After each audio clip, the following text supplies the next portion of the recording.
و یه جاهایی فکر میکنی که مولانا که خداوندگار عرفان محسوب میشه خاقانی خونده،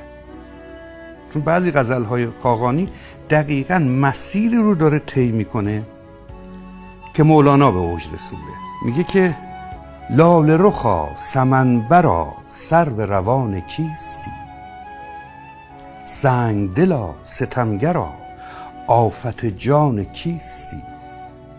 تیر قدی کمان کشی زهره رخی و مهوشی، جانت فدا که بس خوشی جان و جهان کیستی، از گل سرخ رسته ای نرگس دسته بسته ای، نرخ شکر شکسته ای پسته دهان کیست. ای تو به دلبری سمر شیفته رخت قمر،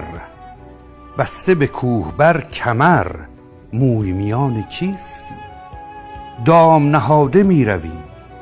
مست ز باده می روی، مشت گشاده می روی سخت کمان کیستی، شهد و شکر لبان تو جمله جهان از آن تو،